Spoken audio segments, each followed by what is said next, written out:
Good morning, everybody. We're about to start. Thank you for being here.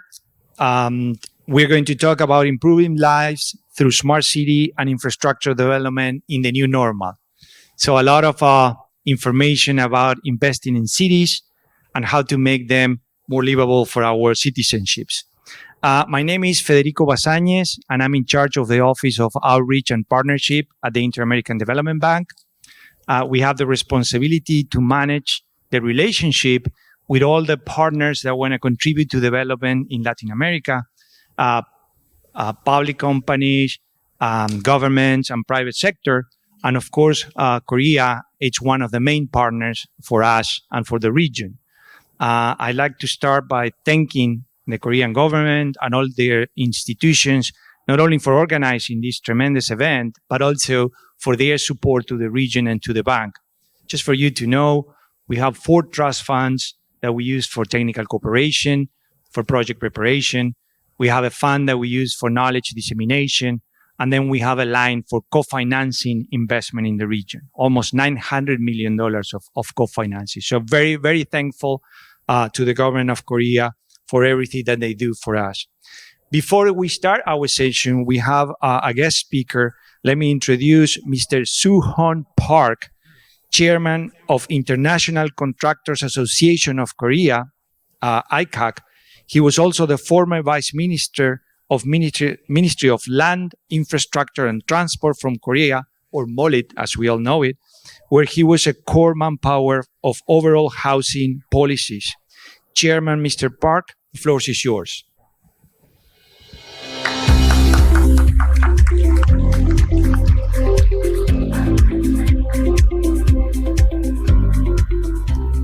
네, 여러분 반갑습니다.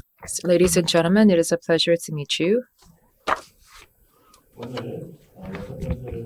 This is the 6th Korea-LAC Business Summit. And as part of this business summit, we are here to discuss improving lives through smart city and infrastructure development in the new normal. I'd like to take this opportunity to deeply thank all of the participants here today. I would also like to thank everyone from IDB who are here with us today, from K-Exim Bank, from Korea Land and Housing Corporation, and from Korea Overseas Infrastructure and Urban Development Corporation. Thank you very much. 15 countries from the LAC region have entered into diplomatic ties with Korea 60 years ago. In fact, LAC region is in the opposite side of the world from us. Geographically speaking, we are very much distant from one another, but we have expanded ties in culture, in economy, and different areas where we have deepened our friendship ties. This summit first began in 2007, and as of this year, we are celebrating the 6th occasion of this business summit. And now it has grown to become a major flagship cooperative platform between Korea and LAC. And today, in this particular session, we'll be talking about smart city and infrastructure development and exchanging information in this regard. This is a way for us, a very valuable opportunity to discuss opportunities for further exchange. In Korea, 92% of the population live in cities. Through ICT technology, we have built many smart cities and accumulated know-how and expertise over the years. In 2020, the Korean government decided to leverage this expertise on the K-City network, and through this we can disseminate more information about smart cities. We can solve urban challenges and continue to build sustainable cities through this K-City network program. And currently, we are working with 33 partner projects with 21 partners. Colombia, Peru, Bolivia are some of our partners. The Smart City Master Plan and solutions have been given by Korea. Recently, we've also expanded ODA with Peru's master plan and Costa Rica's rail master plan. And through this transport ODA, we have expanded cooperation. And this year, with Colombia, the KITS Transport System Connectivity Project is underway. Going forward, we will continue to engage in more cooperation in smart city and infrastructure on a G2G basis. Furthermore, In the LAC region, we are going to work on a Team Korea with the LAC region so that we can engage in more cooperation.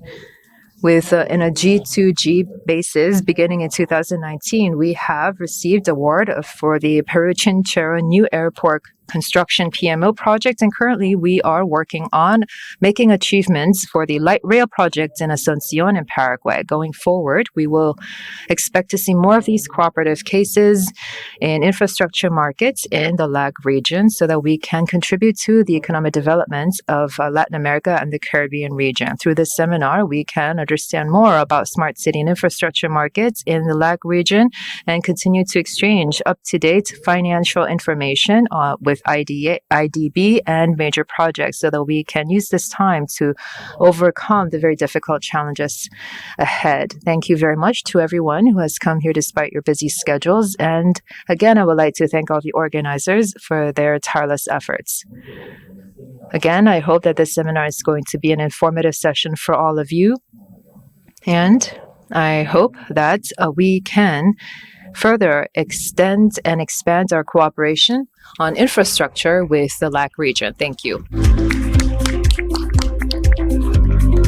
Thank you so much, Chairman Mr. Park, for showing us how Korea has developed smart cities here in Korea with using IT technology, but also showing us how Korea can collaborate with the Latin American Caribbean region, sharing their experience. It's very interesting to know that you're already collaborating with Colombia, Peru, Bolivia, Costa Rica, and also we're happy to hear your commitment to continue supporting cities like the project in Asuncion that you just mentioned. So thanks again. So while the digital revolution is offering an unprecedented window of opportunity to improve the quality of life of millions of urban residents, there is no guarantee that this rapid diffusion of new technologies will automatically benefit citizens across the board.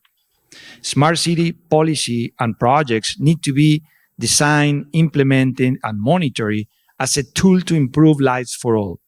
This session will provide an opportunity to share the challenges, the opportunities, and experiences from relevant actors from Korea, Latin America, and the Caribbean, and the IDB on delivering more efficient, sustainable, and inclusive smart cities and infrastructure. So now let me introduce a fantastic group of speakers that we have today to share their experiences with you and share their lessons learned. We're going to have insights from the Inter-American Development Bank. We'll have two presentations from colleagues from the bank. Then we have a presentation from the region, sharing the experience from the region. And then we will have three presentations sharing the experience from the Korean point of view. To start with the panel, I would like to introduce Ariel Yepes.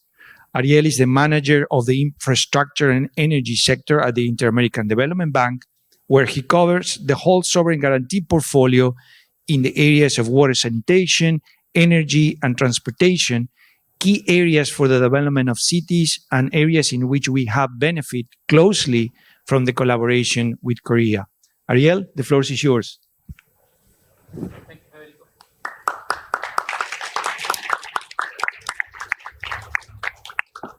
Well, good morning, and thank you for very much for this invitation.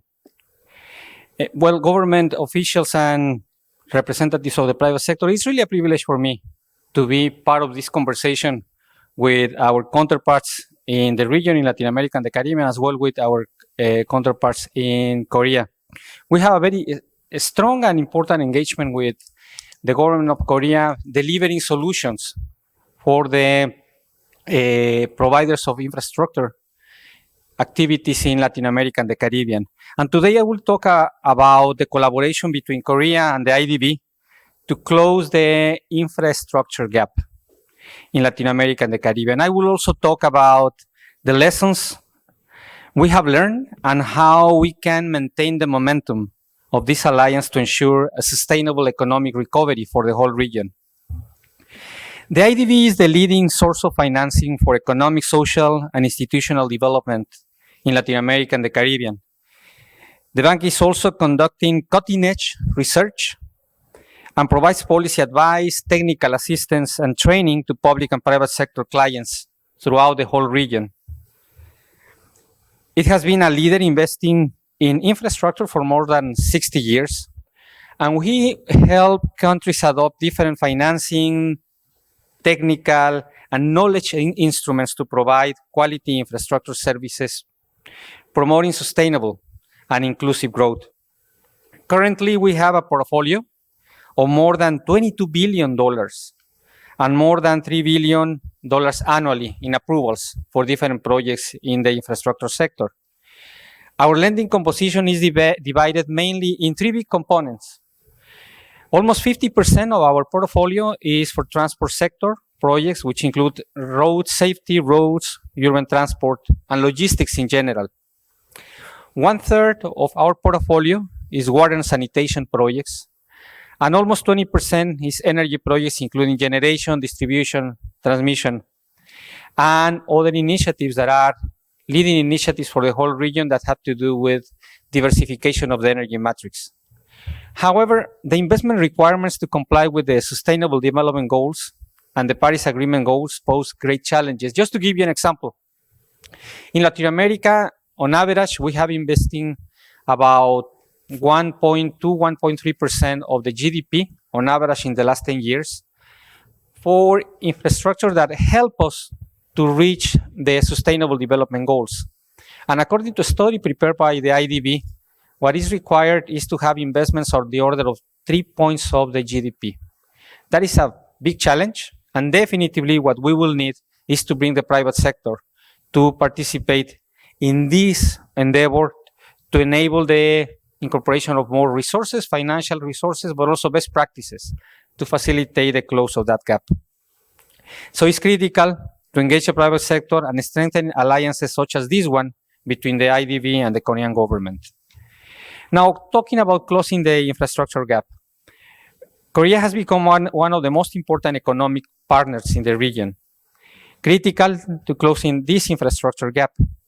And I will show you some results that this alliance has left in terms of projects and good practices. What we have been doing in the last at least 7 years, working together with the government of Korea to deliver solutions in the infrastructure sector. For instance, in transport, a total of 24 projects have been completed.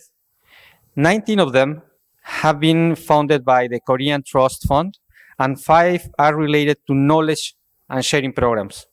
All of them have helped the development of transport infrastructure in the whole region.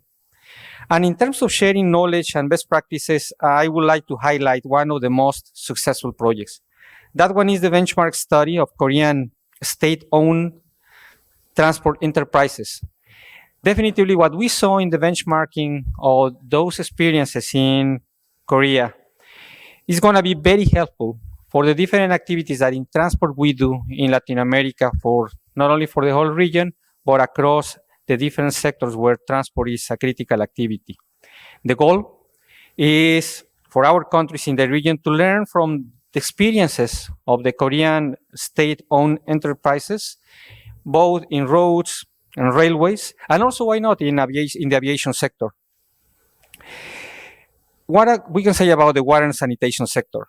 Well, in water and sanitation, the collaboration between Korea and the IDB has been reflected in more than 12 completed projects. In terms of knowledge sharing, we had the program with the Korean government institutions with a focus on smart water management and water security. And in terms of best practices, I want to highlight 2 studies done in Colombia. The first one is the Nexus Case study and a feasibility study on the sustainable use of water resources. That's for Colombia. And that was one done with K-Water. And the second one is the drinking water supply in La Guajira, Colombia as well, with KT. Now, what we can say for energy? Well, we work on the energy transition towards clean generation by supporting hydroelectric and wind generation projects in the whole region, and also the transformation of energy matrices in Latin America and the Caribbean. As of now, a total of 22 projects have been funded by Korean funds to support the resilience of the energy sector in the whole region. And a good example of good practices is the supporting the Zero Fossil Fuels initiative in Galapagos, What we have been doing is working in a very close relationship with the Ecuadorian government to facilitate the identification of opportunities to diversify the energy matrix in Galapagos and to propose a track that will enable these islands to have 100% of renewable energy by 2035.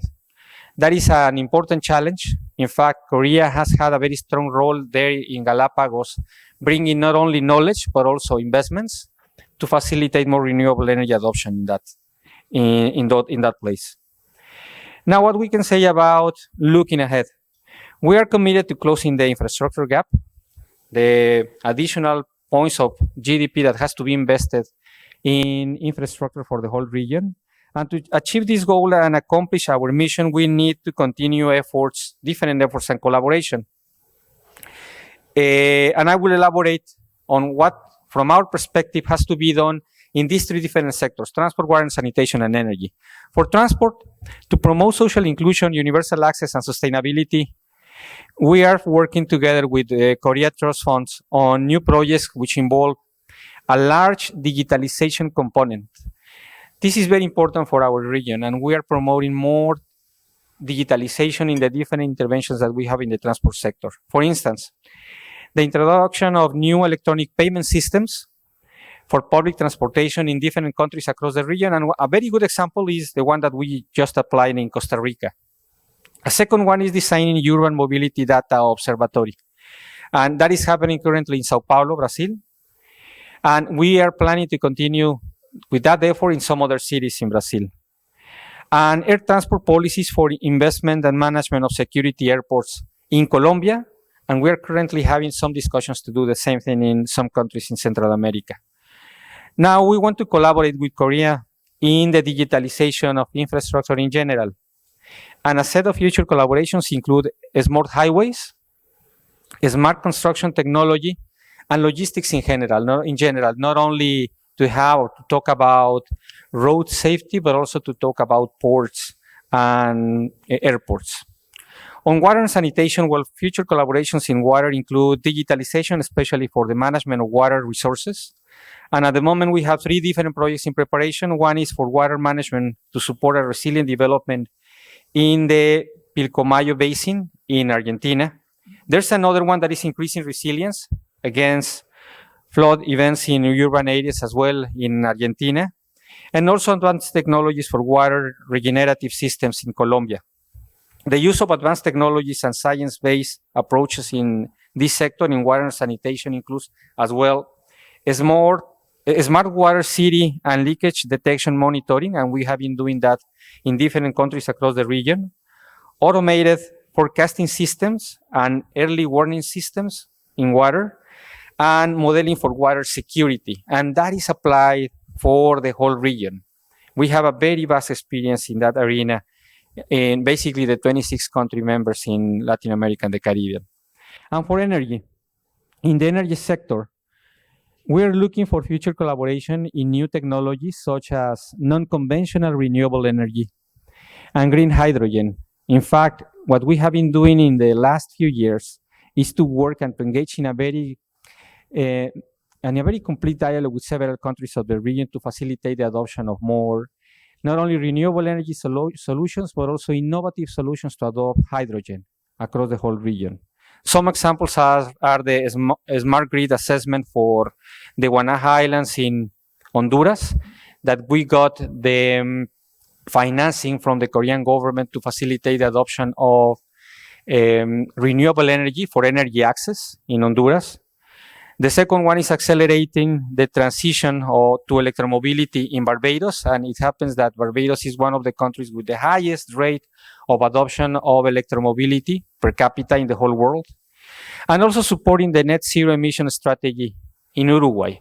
And this strategy has an important component to facilitate the adoption of hydrogen solutions.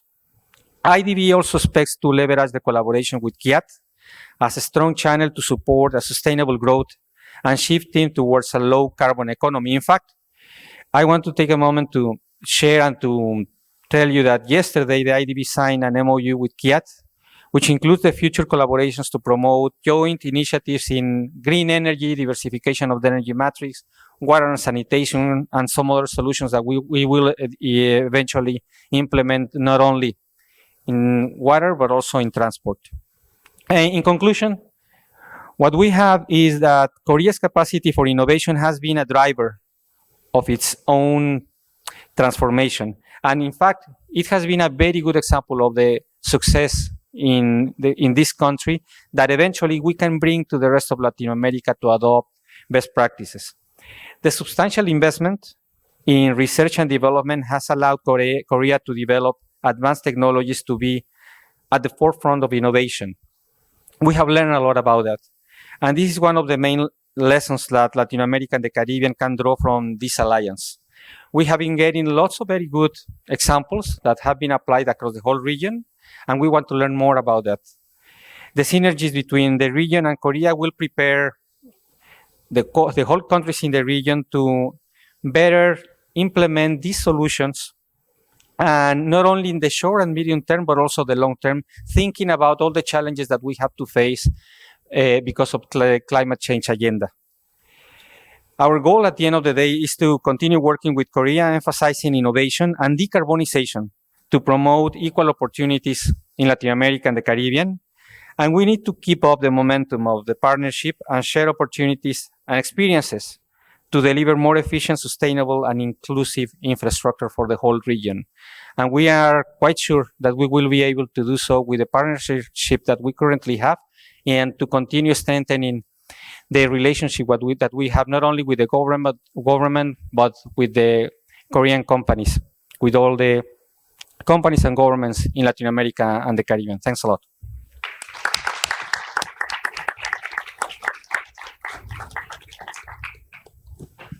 Well, thank you, Ariel, for giving us a broad overview of the future of the investment trend in Latin America and the Caribbean, as well as highlighting the important cooperation that we have with different Korean institutions in the infrastructure sector.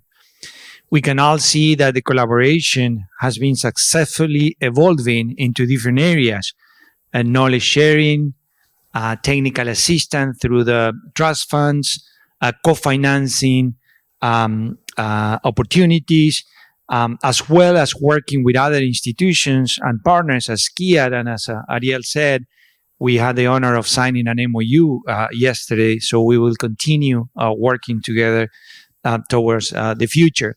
By the way, if you are interested in learning more about the collaboration and the knowledge products, you can access all of our publications in our website. We also have databases. We also have courses that people, especially our colleagues from the region, can take and learn from the experience that we developed with the Korean help. But of course, as Ariel was saying, there's still a tremendous gap, and we're going to need to have the private sector investing in the region to help us close that gap. And that gives us a good segue into the next panelist. We're going to be talking about PPP, public-private partnerships. We're going to have virtually our colleague Gaston Astesiano. He leads the PPP team at the IDB, and he's going to be giving us an overlook of all the work that the bank has been doing on public-private partnerships, also with the support of the Korean colleagues. So Gaston, please go ahead. The floor is yours.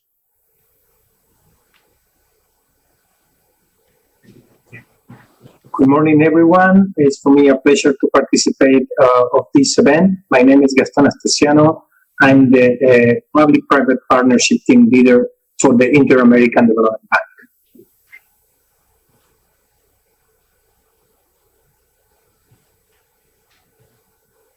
I will present about experiences and opportunities for the development of public-private partnerships in infrastructure in Latin America and the Caribbean. We will start with some information about the infrastructure investment in Latin America. Infrastructure investment is the engine of economic growth and inequality reduction. Our studies show that investment in infrastructure contributes to the growth in a very substantive way. 1% of the GDP per dollar invested in infrastructure. but also it is a big contributor to combat inequality. Not investment in infrastructure has a very unequal effect in the lower income populations of the countries, and the lack of investment in infrastructure impact severely in the quintiles 1 and 2, the low income, as our graph shows. Investment in infrastructure in Latin America has been increasing until the pandemic, as you can see in our graph. This shows how the investment has been growing until 2019, and this has been a positive trend in the region. Although this infrastructure has been growing, there has been very much focus in two main sectors, the energy sector and the transportation sectors. There's still a lot of room for improvement in the water and sanitation sector, where the infrastructure gap to reach the sustainable development goals of the region are still very, very big. This shows that, however, the investment has been increasing, it has not been enough to close the infrastructure quantitative gap. Between 4 and 7% of the regional GDP is needed to close that gap, and the region has been consistently around the 3% of the GDP investment. This means an additional investment of between 180 billion and 300 billion are needed for Latin America to reach the sustainable development goals. The pandemic of COVID-19 has placed the region in a very critical situation from the fiscal point of view. As you can see, our region has been hit by the pandemic, and the performance of the fiscal account has deteriorated quite a bit, but have generated much less fiscal space for traditional public investment in infrastructure. This is also a characteristic of our region. Our region has been not investing enough and has been cutting investment more than other regions in times of fiscal consolidation. As you can see, Latin America and the Caribbean cuts much more fiscal investment during fiscal consolidation than other regions in the world. Almost double as much as other developed economies. And if you look at the developing countries, both in Europe and in Asia, this fiscal consolidation doesn't have such a negative effect on infrastructure investment. This also shows, the second graph shows how the region has bias towards current expenditure in the last decades, and capital expenditure has been staying equal or decreasing. How to increase the investment in infrastructure in Latin America and the Caribbean? There is a potential for a greater private participation in investment in infrastructure. As you can see from the total investment in the almost last 3 decades, 1/3 of the investment has been explained by private investment in infrastructure, while 2/3 has been carried out through traditional public procurement. We have been working for many years in looking at the environments to attract private investment in infrastructure.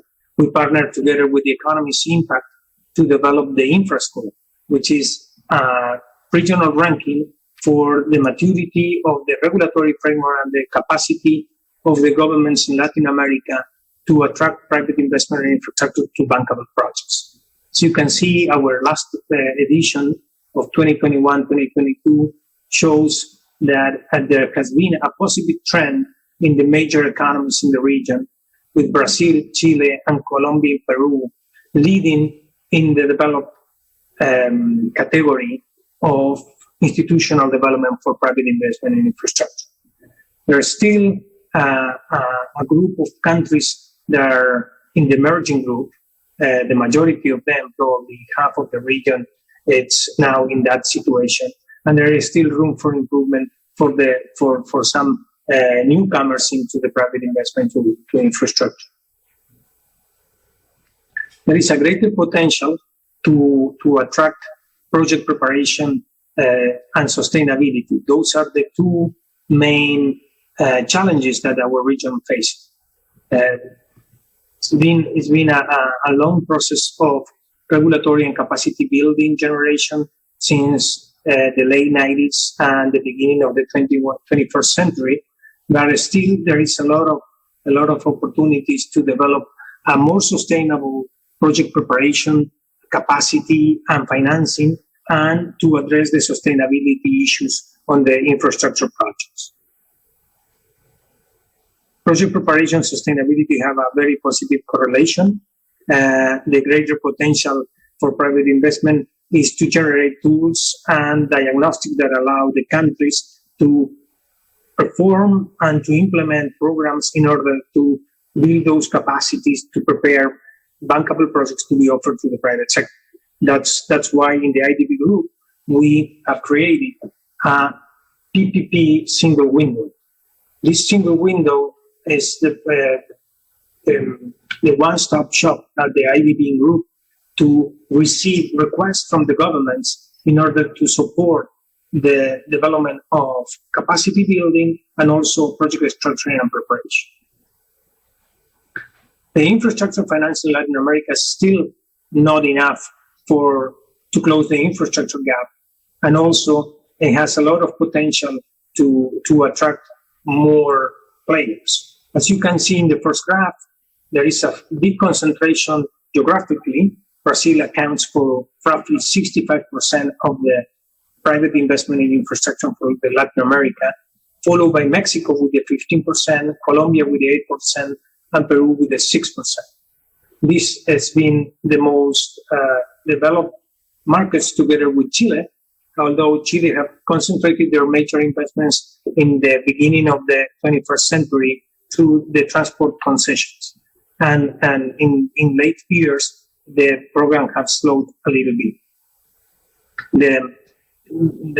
Since the pandemic, we have seen a lot of interest in new countries implementing new PPP programs like Panama, Paraguay, Costa Rica, Dominican Republic, Ecuador, and other countries where we are present both in supporting the development of the regulatory framework and project preparation. As you can see, there is also a different participation what it regards to the financing of the infrastructure projects. Most of the infrastructure financing comes through commercial banks, as you can see in the lower figure, and MDBs account for the following part of the financing, followed by non-regional state entities, private companies, and others. Currently, in Latin America, multilateral development banks represent between 7 and 10% of the total financing to prepare, but these provide much greater mobilization potential. As you may know, usually the multilateral development banks structure the deals by syndicating and mobilizing other potential financiers to finance the total of the financing portion of the PPPs or concession projects. This is also something that we are, is a big priority for the IDB group, where mobilization is more and more a corporate priority rather than the total financing of the projects.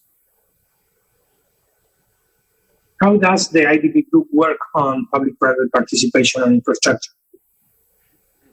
As I mentioned before, we, from the same PPP single window, have the whole life cycle of the infrastructure asset approach. We support countries in the development of their institutions, regulatory framework, and capacity building by sharing expertise and knowledge exchange, information, and evidence-based best practices. Through this process, the single window of PPPs in the IDB supports, as I mentioned before, the infra scope, together with the economies impact. We update the ranking every 2 years and we cover the 26 foreign member countries of the IDB. We also host the most important PPP forum for Latin America. It is called PPP Americas. The next edition of PPP Americas will take place in Panama in the month of July in 2023. We also act as the technical secretariat of the PPP Best Practices as Analysis Network, Latin American network of best practices on PPP with the participation of almost all the PPP units in Latin America, the private sector, and experts from around the world to support the discussion on applied research on PPPs and best practices, trying to learn from successful experience around the globe and also to compare inter-regional best practices and lessons learned. We also have massive online courses, both general basic PPP courses and also tailor-made by sector. For example, our online mass course on PPPs in the health sector, or country-specific massive online courses, like in the case of Brazil, Peru, Colombia. We also prepare non-reimbursable technical cooperation for the countries to develop their institutional capacity and regulatory framework. We have a PPP project preparation facility with the participation both of the IDB resources and very generous donors like the government of Korea and other donors, members of the IDB. We work together with countries to prepare and structure projects under reimbursable basis, and that gives us the sustainability for the project preparation facility. We also support governments on the development of projects and programs, either sector-specific or country-wide programs on PPP, and help through the whole life cycle of the project preparation until reaching the market. Finally, the IDB group, through our private sector window, IDB Invest, is also able to finance the private sponsors that have received the award of the contract and develop the projects and finance the project investments.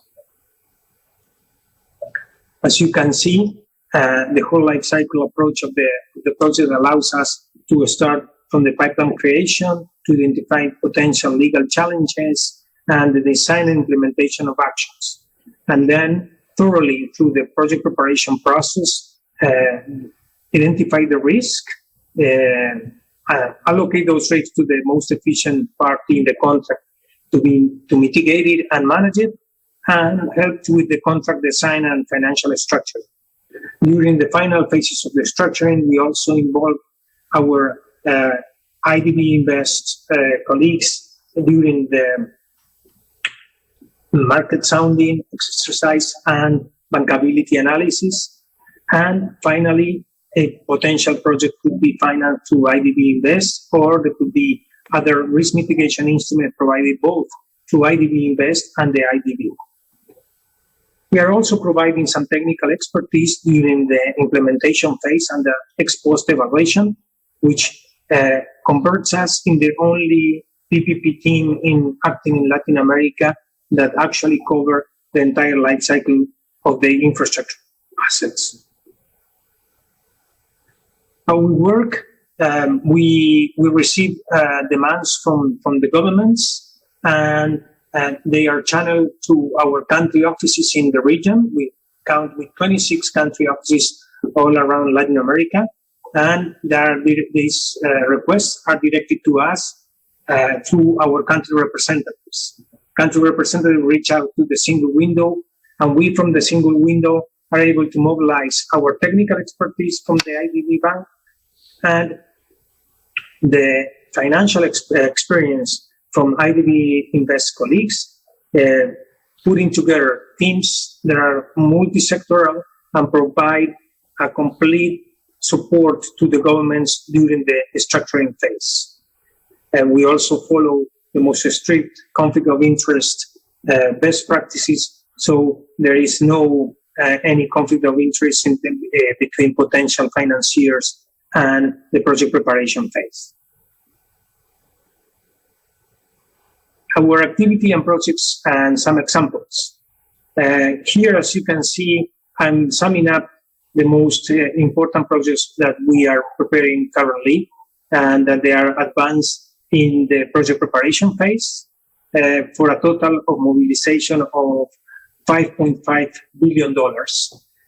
These projects are mostly in the last phase, some of them already in the bidding process in different stages. As you can see, there is a big concentration in Brazil.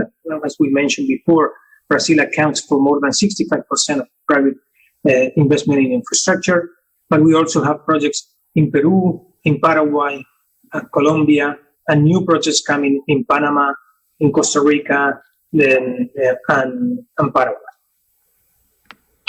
These are new projects coming.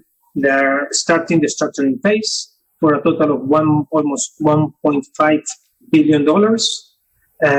Then again, we are focusing more and more in the water and sanitation sector, which is one of the biggest infrastructure gap in our region, but also in social infrastructure, both health and education. And we are also starting to prepare projects in least developed economies or with earlier PPP programs like Trinidad and Tobago and El Salvador. Thank you very much.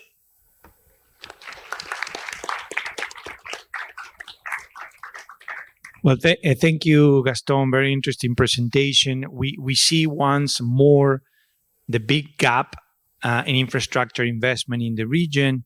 And of course, with all the fiscal constraints, this gap cannot be filled just with public sector investment. So the private sector is needed.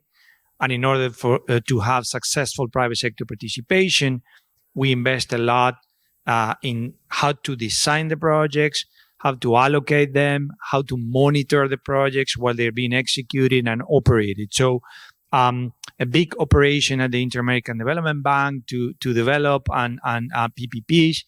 As you can see, a long list of projects looking for funding, and also a great cooperation with the Korean government. So the last couple of presenters gave us a good reference of the work the IDB is doing with the public sector investment that Ariel described, and with the PPP investments that Gaston described. And now we're going to move into an experience of the region. For that, we have Maria Susana Morales. She's the Project Portfolio Director of ProInversión. Maria has an extensive expertise in private participation and especially knowledgeable about methodologies for evaluating private participation in public projects. Maria Susana, the floor is yours. Thanks.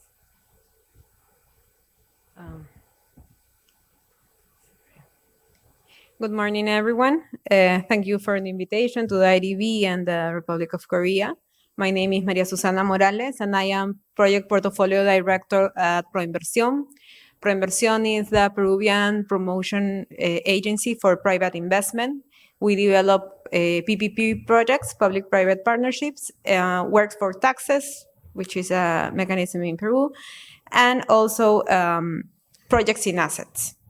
ProInversión has more than 20 years of experience, and in the last 20 years, it has awarded more than 100 PPP projects that add up to $35 billion. So in 2021, the National Digital Transformation System was created. It is under the Council of Ministers, which is the highest level in terms of all the ministers. And its objectives were to promote cities that provide reliable and sustainable environment, promote public ICT policies to maximize productivity and competitiveness, and promote smart cities. As our previous presenters explained, the region and Peru is a country with huge infrastructure gaps. In terms of infrastructure, it ranks 85th out of 138 countries, according to the World Economic Forum. On 2020 2019, the first national infrastructure plan was approved, and it showed us that the gap for the next 5 years added up to $30 billion. So you can make an idea of what that means to Peru. That is 1/5 of the country's GDP. Almost impossible to invest in it only with public funds. And if you break it down by sectors, you may see that in transport it adds up to $36 billion. That is twice the budget of the Ministry of Transport. In terms of sanitation, that is $29 billion that need to be invested in the next 5 years, and that represents 7 times the budget of the Ministry of Sanitation. So we faced a lot of infrastructure gap. The pandemics obviously showed that the health system in Peru was not of a good quality. If you were here yesterday, the figures show that Peru was one of the countries that handled worst in terms of death per 1,000 people. So the health system, it's really precarious. 97% of all primary care facilities are inadequate. There are nearly no laboratories in the regions, and there are not specialized doctors in the rural areas of the country. Education is not much different. Only 1 out of 5 schools are in a good condition. And if we talk about access to technology, 40% of elementary schools has access to internet, and 71% of high schools have access to internet. And when we talk about access, we are not talking about quality of this access. Probably the parents agree and they pay for their own internet, and the internet is not like during all the day, but only certain hours, and the bandwidth is not the adequate for a school. So currently in Proinversión, we look to improve the lives of the population of our country. We have more than around 50 projects for $9 billion in different sectors, as you may see: health, energy, sanitation, transportation, tourism. In all of these projects, we are trying to include the strategies and mechanisms for technological improvements and sustainability.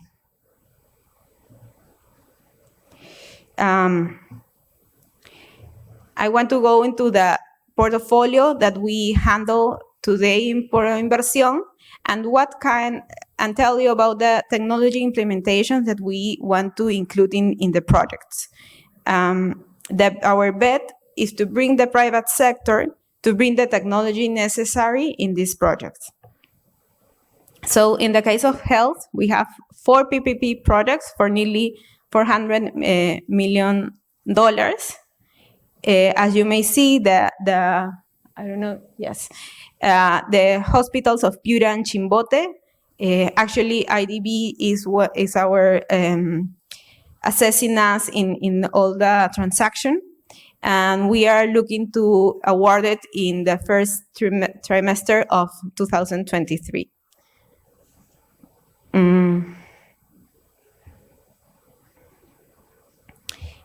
What we try to bring to these hospitals is, for example, being modeling that ensure that the hospitals are finished on time. Just to give you an indicator, when you do public works, only 3 out of the 10 hospitals that are started are finished. When we do PPPs, obviously the hospitals are finished on time and at the cost that it was first estimated. We are also looking to include eco-efficiency components, data information and knowledge management, for example, to have electronic medical records and implementation of telemedicine. This is really important because the geography of Peru, it's really complex. So having telemedicine will bring the rural areas to have better health services. In the case of sanitation, we have 7 projects that add up to $1 billion. The next that will be awarded is the sewage treatment plan, which is Petar Puerto Maldonado, which is also a project that IDB is helping us with. Just to, I'm sorry, I like to use numbers to exemplify what we face. In Lima, the city of Lima has 9 million inhabitants. In 2012, only 20% of the water was treated. In 2020, that is 90%. All this gap was covered with private investment. So this model for Lima, we're trying now to take it to the regions. All these projects that you see are in different regions of the country. And that is what we are looking for. These projects include information centers that track parameters as the pH, the temperature, or the dissolved oxygen, odor control systems, solar energy for sludge dehydration, and power energy through gas produced. In terms of schools, we have 5 projects that add up to $600 million. Again, we looked for technology for operate, centralize all the schools. This is a project that may seem small in terms of investment. It's only $2 million, but its effect is huge because it will implement a platform that allows the communication between the public and private stakeholders in the ports, including importers, exporters, customs, maritime terminal operators, and cargo agents. So this is another project that we are looking to award in the next years. But obviously, any of the projects that I described before would be possible if we don't have the spectrum, like the broadband, to implement them. So you have an idea. In Lima, we have, which is the capital city, we have 4G and 5G. This spectrum is only 4G. We are working with the Ministry of Transport to award 5G next year. And but we still have regions in the country that only work with 2G. So instead of asking for the, we are awarding this band, and they will pay us by investing in these rural areas where they only have 2G, and they will take them to 4G. This will allow telemedicine, teleeducation, and all those services. We also have electric transmission lines. We have 13 projects for $1.1 billion. These are fairly standard projects in the case of Peru. As you may see, it's a very dynamic portfolio. We will award all these projects in the next 12 months. And we are working here with the Ministry of Energy to develop more renewable energies. So this is only transmission lines. Finally, the challenges we face. We have to work with the ministries in order to automate processes and services and to include this automatization in the project's structuring. Articulate objectives, mechanisms, and tools between smart city projects and the PPP projects that we promote. Promote the use of digitalization and automatization in the project design. And promote the participation of different stakeholders so that the projects are sustainable for the country. Thanks very much.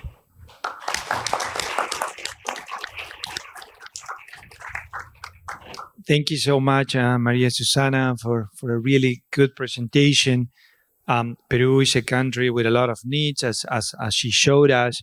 but also with a great experience through Proinversión on how to promote private sector participation in a successful way for many years already. So a great experience to share. So we've seen what the IDB it's been doing to support infrastructure investment in cities. We've seen the experience of Peru, and now we're going to move into the experience of Korea. So let me start by introducing Mr. Yeon-Jun Kim, Vice President and Head of Project Finance Group of the Export-Import Bank of Korea, KEXIM, a great partner of the IDB.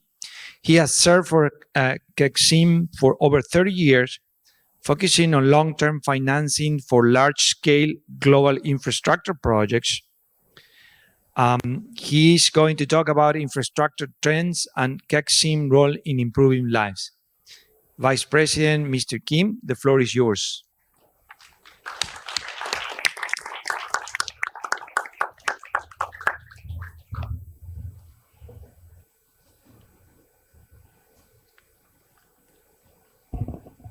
예, 안녕하십니까. Hello, ladies and gentlemen. My name is Hyung-Jun Kim. I'm Vice President and Head of Project Finance Group at the Export-Import Bank of Korea. It is a great pleasure for me to participate here as a presenter at the Korea-LAC Business Summit, and particularly in this topical seminar. We've seen top technological advancements and COVID leading us to the new normal era, and that is why infrastructure development has become more important than ever before. The fact that we have experts from different sectors here with us today to share experiences and listen to the voices from the field, I believe, is very significant. Through this seminar, I hope to work for the promotion of financial cooperation and infrastructure development in the LAC region. I hope that I can learn many implications of what KEXIM can do. Today, I would like to talk about infrastructure investment trends and KEXIM's role in improving lives. Firstly, I would like to provide an overview of the global trends and implications, and then talk about the different kinds of financial tools that we have at our disposal at KEXIM, and then lastly, our support for global infrastructure, focusing on particular case examples. Firstly, on a global infrastructure investment trends, particularly global supply and demand. Infrastructure is a crucial element in all aspects of economic and social activities and is essential to the quality of life, green transition, and successful sustainable development. With ICT and green transition, eco-friendly technologies, sustainable development, infrastructure is becoming more and more important, and that is why this is leading to more investment as well. However, because of COVID-19, countries have seen high levels of public health spending, and this has meant that infrastructure spending has gone down as a result. In this kind of situation, infrastructure investment is needed for recovery from the pandemic, as well as improving the quality of the lives of the people. As you can see here, the graph on the slide shows the expected investment amounts versus the actual. From 2016 to about 2040, we need $94 trillion for infrastructure spending, but right now, it looks as if there's only going to be $79 trillion. This means that there's going to be a shortfall of about $15 trillion in infrastructure investment. In US, Europe, there is continued demand for infrastructure spending, but there's also more of a demand in emerging economies. From 2010 to 2015, from 2000 to 2015, there was a 50% of the needs from advanced economies. However, from 2017 to 2035, the emerging economies will account for 63% of global investment needs. As I mentioned before, there is demand of $94 trillion by 2040. through public spending that is not going to be enough to cover all the needs. Therefore, every government needs the assistance of private capital to ease this infrastructure investment gap. However, if we look at this graph, which shows the level of private capital in smaller economies and mid-sized economies, it's only about 2% of the total. Typically, most are made up by ECAs and MDB structure loans.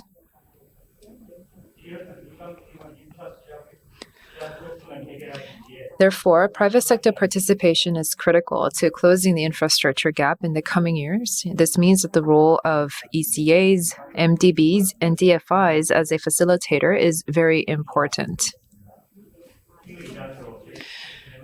In part of this, KEXIM Bank as an ECA is going to continue to work on providing a working as a catalyst to facilitate this spending. As this catalyst and facilitator, I'd like to provide you with an overview of KEXIM and the financial tools at our disposal.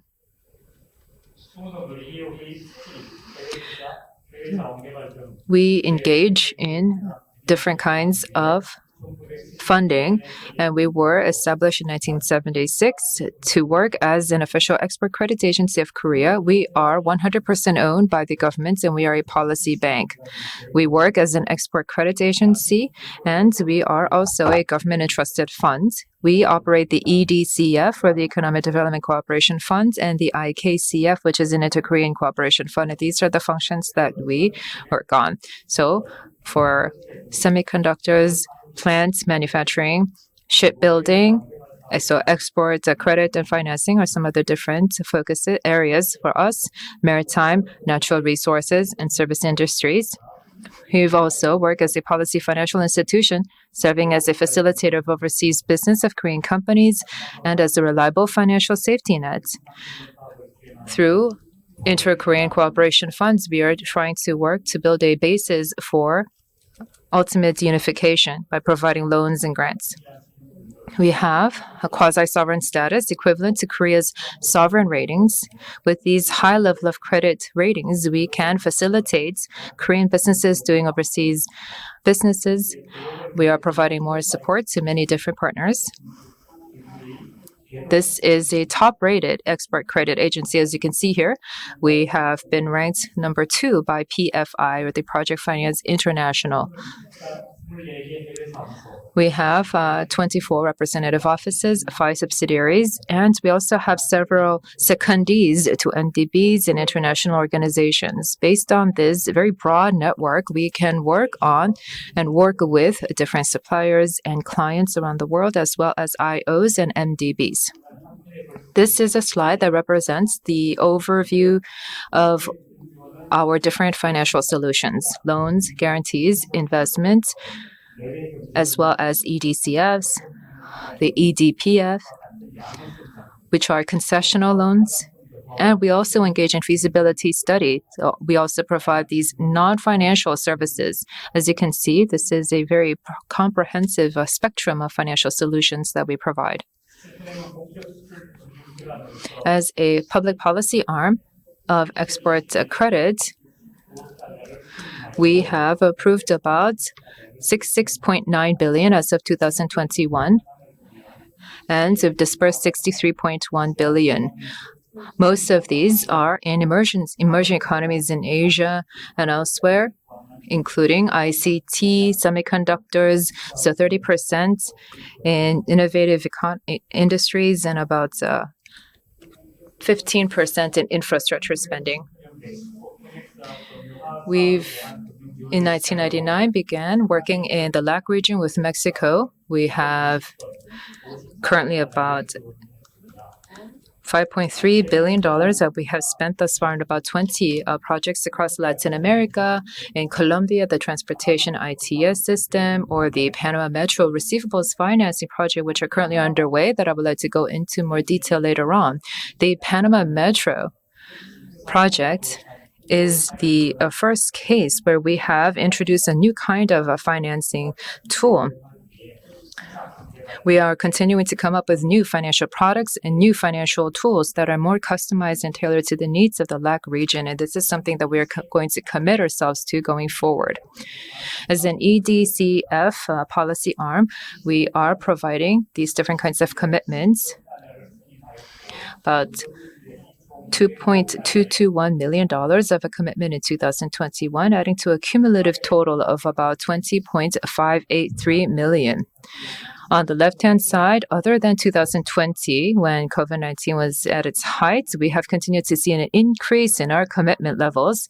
The EDCF is going into transport, water, hygiene, health, education, environments, and other different kinds of social infrastructure and other infrastructure that is relevant to the lives of the people.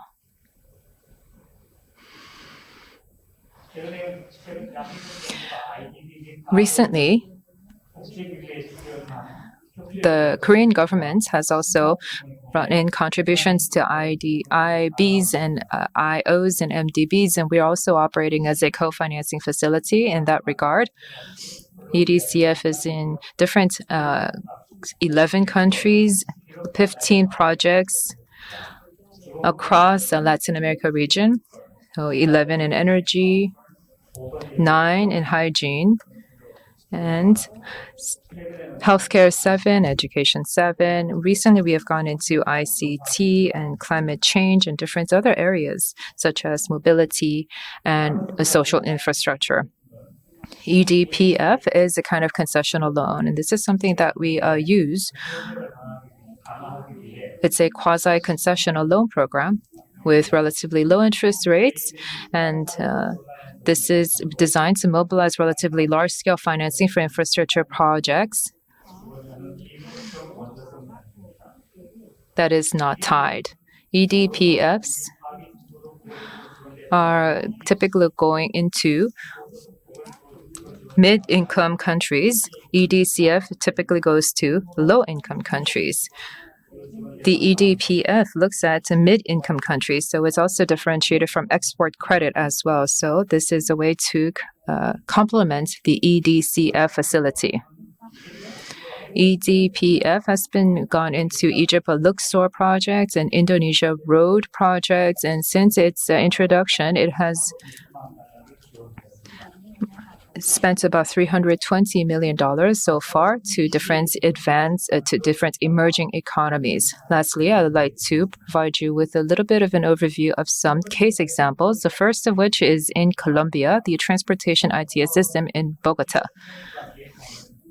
This was a sub-sovereign project on transportation ITS system, on integrated system for fare collection and passenger information service. In 2021, provided $121 million in PF spending together with the IFC. Through this project, we have expanded the use of smart transportation cards and bus arrival times. This is very high quality level of transportation service, and I believe that this is going to lead to the overall competitiveness of Bogota as a city. The second is the Fujairah wind farm in Jordan. It comprises 27 turbines. We have worked together with the kingdom's national electric power company. They have a 20-year PP power purchase agreement and allows for stable power supply. And we have provided $122 million in project financing. Through this, the project will have to meet the increasing demand for electricity and play a critical role in decarbonizing the electricity supply in Jordan, helping to diversify the energy sources for the Kingdom of Jordan. The next case is a Silvertown Tunnel project in London. Through this project, it links a Silvertown under Thames to the Greenwich Peninsula in East London. It's a 1.4 kilometer twin bore road tunnel. This is a part of the strategic project, transportation project for London. And in 2019, we provided £190 million. And through this, the project will alleviate air pollution by reducing traffic congestion and induce economic revitalization in East London.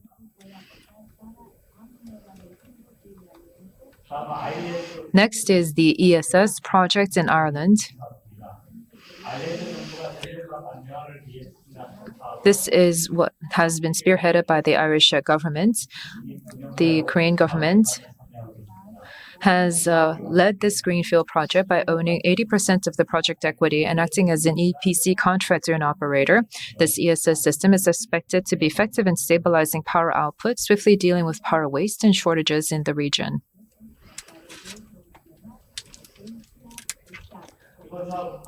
Next, I'd like to introduce the Panama Metro project, the Metro Line 3 project. 25 kilometers of rail and 13 metro stations. This is a first project to be supported by newly establishing a mid to long-term export receivables purchase system.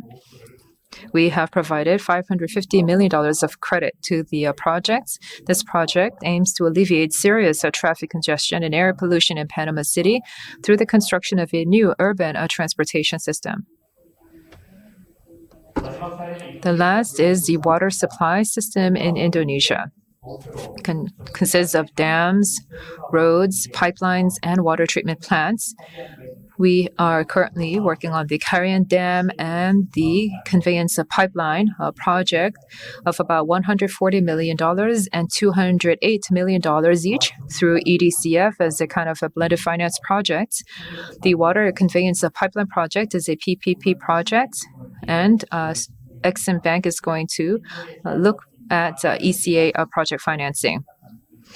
Right now, there is a lack of access to fresh water and drinking water in Indonesia, and through this, from the Korean Dam to 3 regions, including Jakarta, the project is expected to provide approximately 400,000 tons of water a day, leading to the enhancement of the quality of lives of the people, the residents living in these regions. Thus far, we have introduced to you the major infrastructure projects of Korea Exim Bank. We will, as I mentioned before, use various of these financial facilities and come up with new facilities so that we can lead to more quality for the people and through these infrastructure projects in Latin America. Thank you. Thank you so much, Vice President Kim, for giving us an overview of the trends of global infrastructure investments and how export credit agencies and multilateral development banks can help facilitate the participation of the private sector and help close the infrastructure gap. Thank you also for sharing the broad array of financial instruments that KEXIM has to invest in infrastructure, and also for sharing us the tremendous job that KEXIM is doing all over the world, but also in Latin America. Very interesting projects. Thank you very much.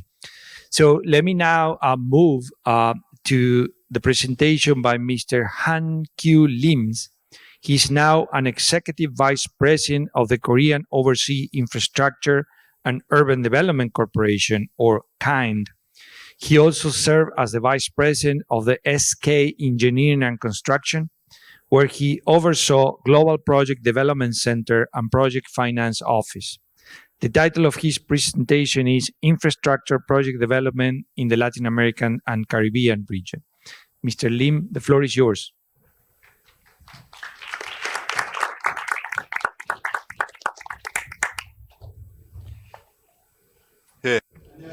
Yes, good morning. I am the Executive Vice President Han-Kyu Lim of KIND. I'm in charge of and it is a great pleasure to be here at this important seminar. So this is the order of contents of my presentation. First, I would like to talk about the activities carried out by Korean companies in the LAC region. And also, I would like to talk about how we can promote overseas construction. We continuously emphasize filling the infrastructure gap. I would like to talk about KIND's role in filling the infrastructure gap. And also, I would also like to talk about future business cooperation and next steps. First of all, in the LAC region, let's take a look at what the Korean companies have been up to. As of 2022, there has been 607 projects contracted to Korean companies, and that is worth about $48.2 billion. The major projects include, as it was mentioned by the Exim Bank of Korea, the Panama Metro Line 3. This is worth $2.811 billion. And there was a Chile-Chacao Bridge, the Chile-Kellar CCPP project.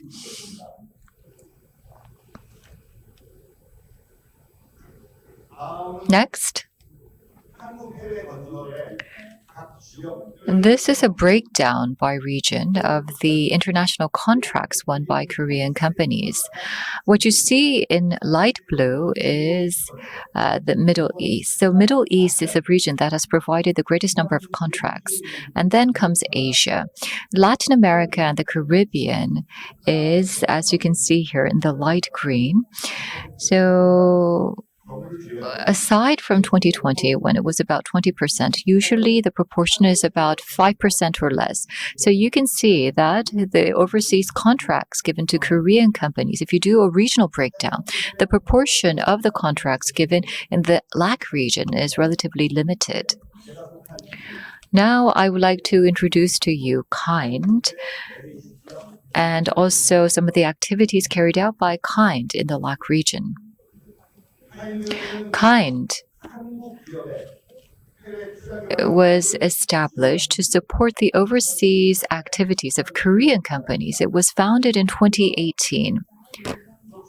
As it was mentioned numerously by different speakers, there is an infrastructure gap, and in order to fill that gap, the participation of the private sector is important.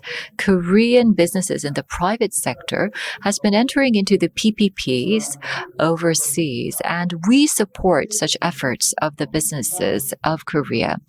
So the shareholders are the government of Korea and also the 7 infrastructure-related state-owned enterprises and Korea Exim Bank. These are the shareholders of KIND. So KIND is a co-developer and co-investor. We ensure that Korean companies can take part in overseas infrastructure development projects by providing support to these businesses. This is the role in project development by KIND. It looks a bit complex, but you can see that in the middle there is a project company. There are 3 ways that we are involved. First of all, as a direct shareholder, KIND takes part as an equity investor. That is option 1. The second option is for KIND becoming an investor of bonds issued by SPVs. So that is the second way that KIND invests in the projects. Option number 3 is to become a LP of a fund that is either SPC's equity or debt. So these are the 3 options for KIND to participate in the infrastructure and urban development projects. Aside from that, we provide financial consultation services, and also we mediate the businesses, Korean businesses, to work with overseas organizations. KIND has been participating in the overall life cycle of the projects as a co-developer and a co-investor. First, there is a deal sourcing.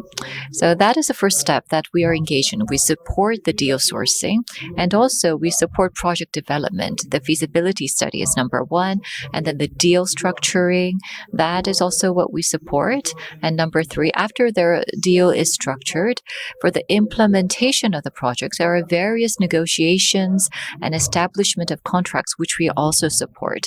We also provide financial advisory, and ultimately there is the investment part. So we pursue and prefer flexible investment, and KIND can flexibly contribute as a co-sponsor, debt provider, and fund investor. So this is the status of KIND in LAC. So over the course of 4 years, we have been involved in 18 projects. We have invested $41.6 million, actually for 5 projects in LAC. So that's about 10% of the total investment that has been executed by kind. So 10% of it has been allocated to LAC. And you can see the projects listed here. You can see that for Chile, there was a solar power plant. Chile has a good system and institution for inviting investment in the solar power field, and that's why we have invested, as you can see here. And also in Paraguay, there's Asuncion Light Rail and Route Number 1 highway project. In Costa Rica, there is a San Jose Interurban train project. In Chile, there is a solar power plant projects, 2 of them actually. And in Peru, there is a Cusco Smart City project with the Korean team. Kind has been pursuing the project development. We do hope that we can support more projects in the LAC region, and we ask for the continuous support of IDB and everyone here. We would like to have more information of the possible opportunities. Kind also has been carrying out a number of support projects aside from what you've seen. For example, for the overseas project participation of Korean companies, we have the feasibility study support program.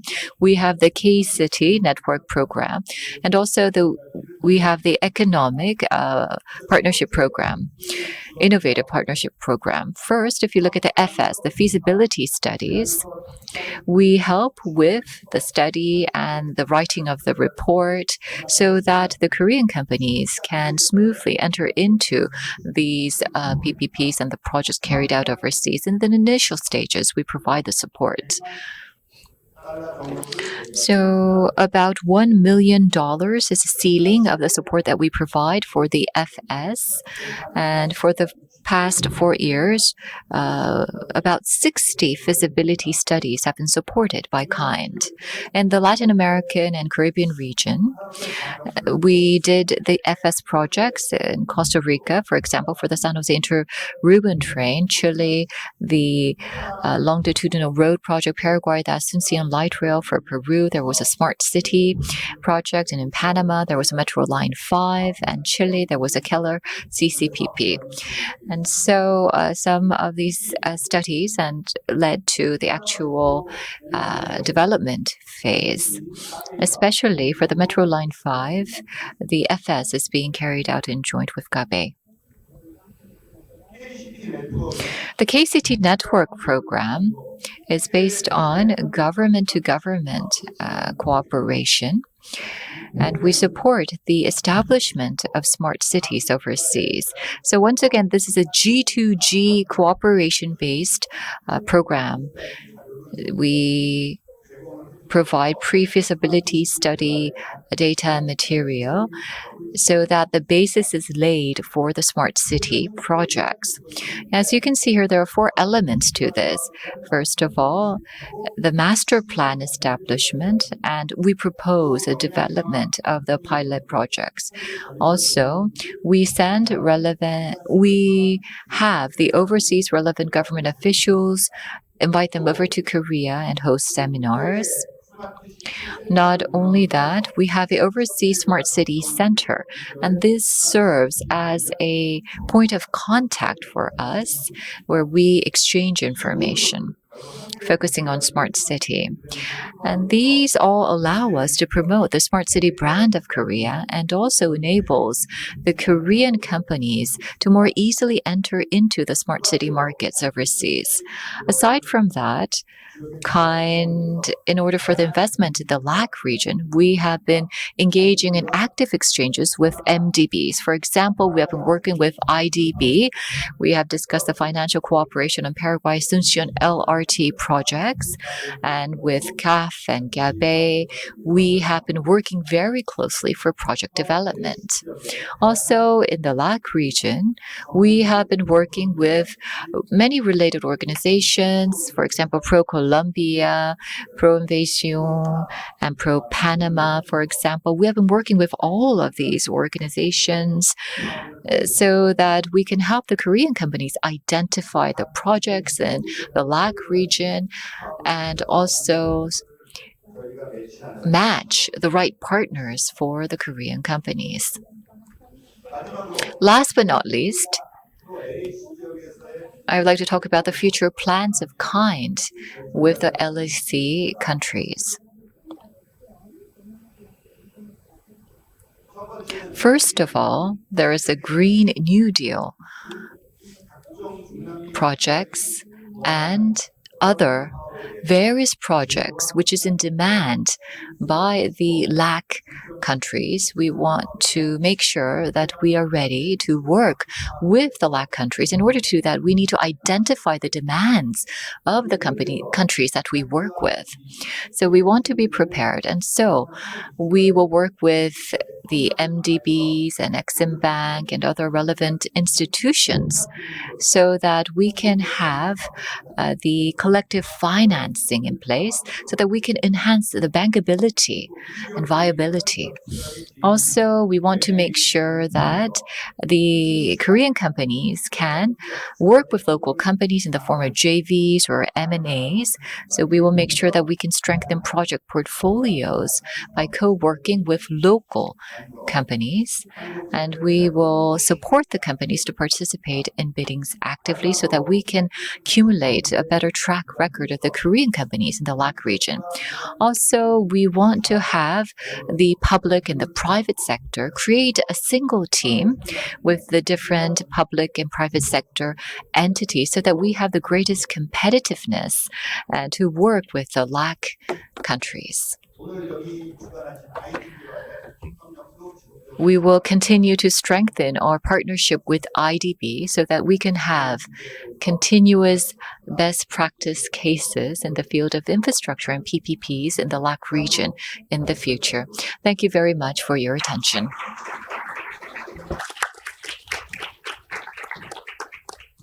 Thank you so much, Executive Vice President Lee, for showing us how Korea has been participating in the infrastructure market in the Latin America and Caribbean region and what its strategies are to expand its overseas business there. We also appreciate the very innovative approach that KIND has to finance Korean companies, helping reduce the infrastructure gap in Latin America. We also appreciate very much the collaboration and the partnership that you have with us, with the Inter-American Development Bank. I would like to introduce today's last speaker, Mr. Sang-Woo Lee, the Director of the Smart City Development Office of Land and Housing Corporation.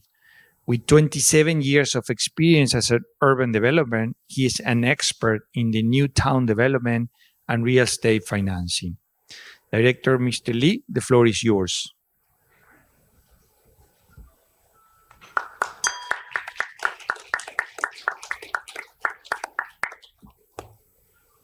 네, 안녕하십니까. 저는 Hello, ladies and gentlemen. I'm the director of the Smart City Development Office at the Korea Land and Housing Corporation. It is a great honor to be invited here to speak at the seminar of the Korea-LAC Business Summit. I'd like to thank everyone at the Korean government and IDB for giving us this opportunity. We are the largest national public or corporation on housing and land. And so we have worked very hard for housing stability for the people. Under the fourth industrial revolution of smart city, IoT, and AI, these technologies have the potential to completely revolutionize the way that we live. And now we are seeing many cities becoming smart cities. LH, as a public developer, also is very much interested in fostering new industries and understanding these new technologies, and we are focusing our efforts on smart city development. Today, I would like to go into an introduction about the history of urban development in Korea, the formation of smart cities that LH is creating citizen private participation, environment, development of smart ecosystem, data-driven urban management, overseas exports, and the sharing and expanding of different findings. This is the history of urban development in South Korea.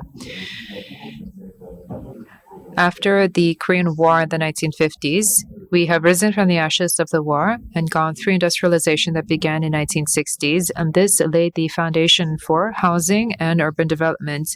In the 1980s, we've had small-scale land development. In 1988, after the Korea Olympics, housing prices skyrocketed, and in the 1990s, we formed 5 new towns as part of Phase 1. And then in 2000, we've also seen more of a demand from the people on public transport, housing, and other different convenient aspects of lives. And so that is when we went into the construction of Phase 2 new towns such as Haejong, Innovation Cities, and other different satellite cities across and outside of Seoul. After the mid-2010s, the low rates and excessive liquidity have led to rising housing prices, and that is when we spearheaded Phase 3 Newtown project, which is currently underway.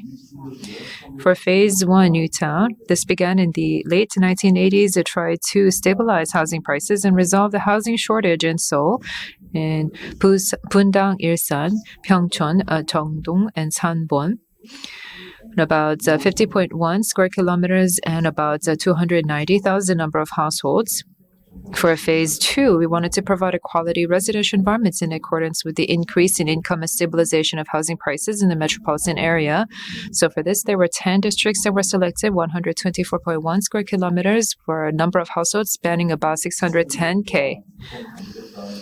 In the 2000s, the national agenda was to try to create a balanced development and decentralization of administrative functions, which is why LH created Haejong City, a multifunction administrative city, construction of 9 innovation cities nationwide, along with the relocation of public institutions.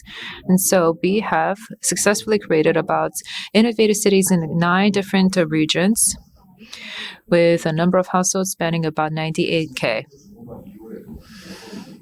And then in the mid-2010s, we wanted to stabilize the housing market and wanted to sufficiently supply quality and affordable housing in the metropolitan area with excellent location and transportation. And so we have begun Phase 3 new town developments, which are currently in progress.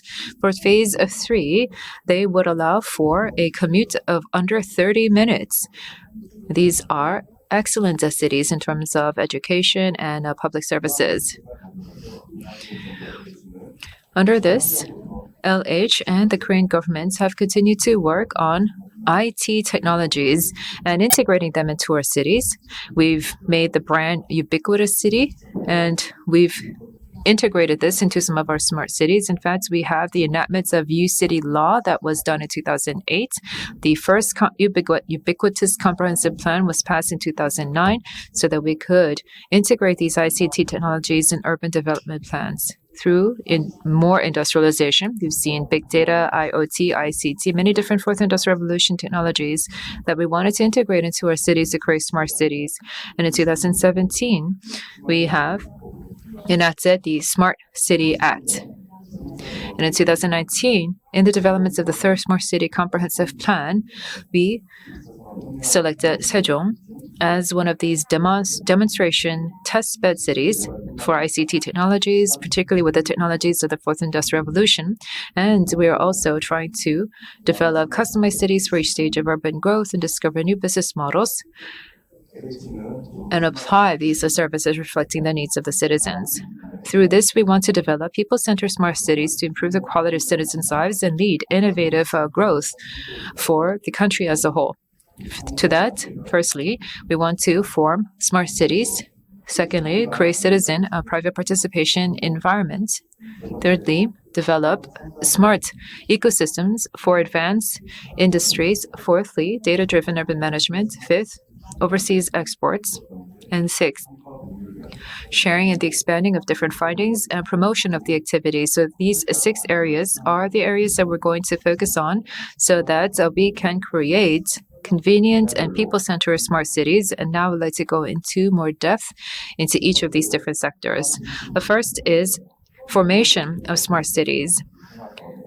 That is why we have created a smart city, Sejong National Pilot City, in a Sejong 5-1 living zone development. Through this, we wanted to try to create a more innovative smart city. This was designated and will continue to occur until 2026 in 4 different areas spanning urban management innovation, platform, living innovation, and transportation plus energy. LH will be the project developer, and we will continue to try to work together with the Sejong City, and we're working together with an SPC that has been designated by the city government of Sejong. This is going to allow for the development and operation of smart spaces and buildings in leading districts, develop and construct and operate smart services utilizing the development profits of the leading districts of a smart SPC, and these living zones. The Smart Living Zone will be coupled together with the Innovation Venture Startup Zone.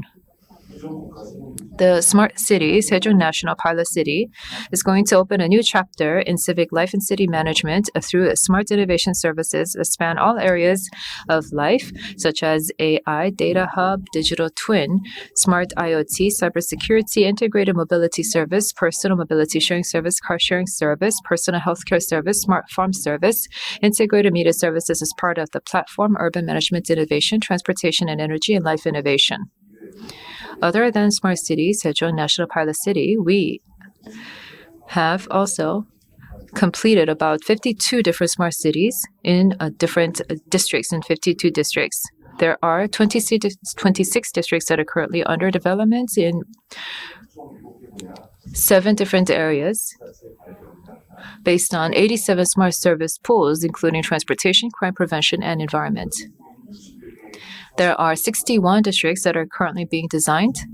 If we can take all these into consideration, LH is currently developing 139 districts into smart cities.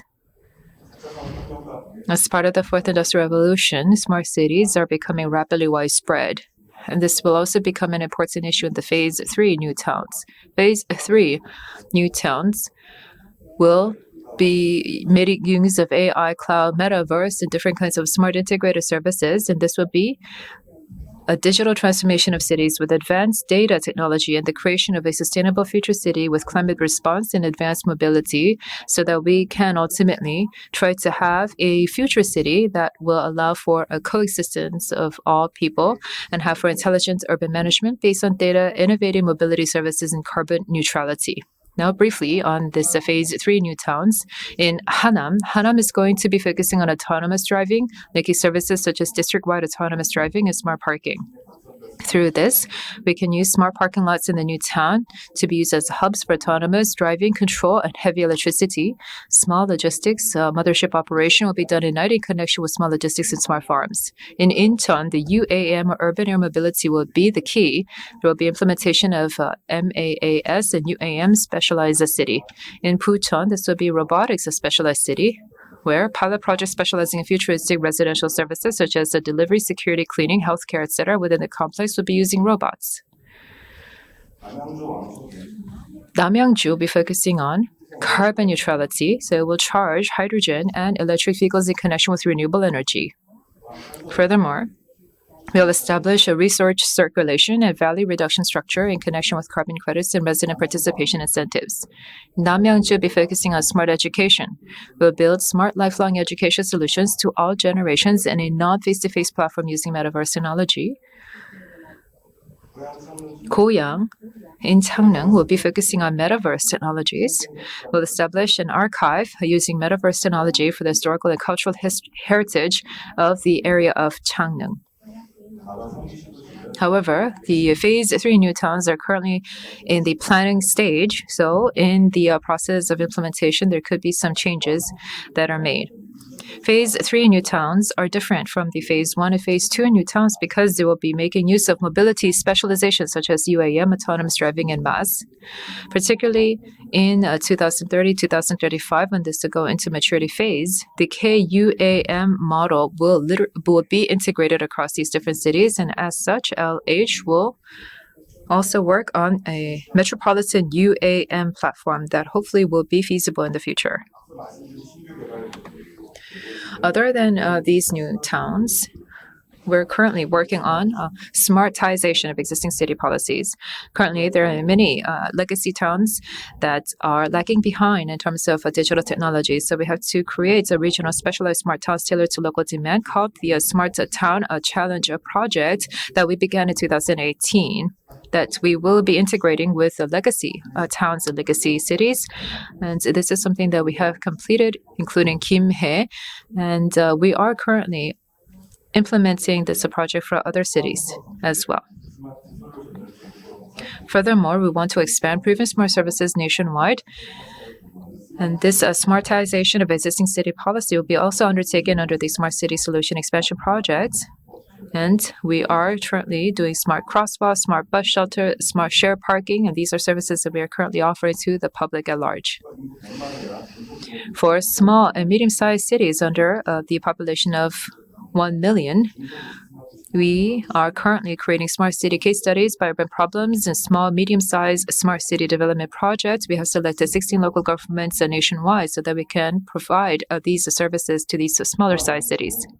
Furthermore, LH is going to develop itself to become an IoT-based LH smartphone platform for public rental housing to improve the quality of life and realize the housing welfare.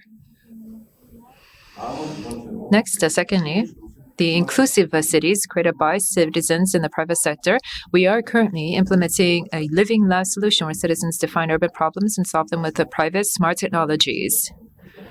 This is an innovative governance project where we can provide citizen group application, such as waste management and different kinds of autonomous waste pickup and other innovative technologies, such as smart bus stop, smart recycling, smart street lights, and smart crosswalk.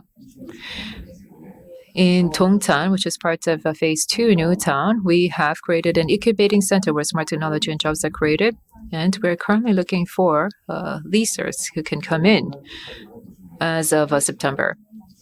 Next is a data analysis platform called Compass. It's what we are utilizing in expansion, and this is something that we have brought on board since 2019. For local governments, it can provide different data to us, and citizen experts and students can provide solutions for urban problems. And through a contest, the best practices can be introduced. Since the introduction of Compass, 50 solutions were identified and supported urban management policies. Through our long time experience, we have made use of spatial info projects. There are 17 of these spatial info projects that are underway for smart management of national land. Fifthly, we are making use of our expertise and experience and expanding overseas in Vietnam, Malaysia, Thailand, Philippines, and Southeast Asia, and also in different areas such as Uzbekistan, India, Indonesia, Peru. We are working with the Clark Smart City in Philippines and Hue SMC in Vietnam, and these different kinds of smart city projects are currently underway. Lastly, we want to promote the excellence of Korean smart cities. We participate in the WSCE 2022. We have been organizing this with other governments or agencies, and this year as well is going to introduce about 190 or so different participants. In fact, we have successfully completed this, and there's also going to be the UCLG Summit in Daejeon in 2022 with over 5,000 local government officials from 140 countries, and the SCEWC that we are going to be participating as an exhibitor. So this was a short presentation on the different kinds of activities at LH. Along with the rapid speed of the development of technologies, LH will continue to try to be a leader in the market, and we will continue to work with governments, corporations, and public corporations. And here in Korea, we'll form a team to develop a world's leading smart cities so that there can be continued interest in smart cities going forward. With that, I conclude my presentation. Thank you for your attention.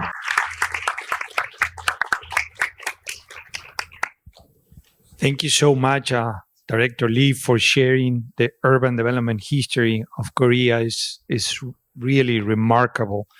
Thank you for sharing the process of formation of smart cities, the inclusive city created by citizens and the private sector, the development of smart ecosystem, and data-driven urban management. Thank you for sharing how LH has expanded smart cities overseas projects and strategic promotion of smart cities all over the world. Hopefully, together we can transfer some of these expertise to the Latin America and the Caribbean region. I would like to thank all the panelists. We had some really interesting presentations. I think we have a couple of minutes. Do we? Okay. So we have some time just in case anybody wants to ask a question. So if you do have a question, please address it directly to the person who you want to ask. I think we have like 5 to 10 minutes. Anybody?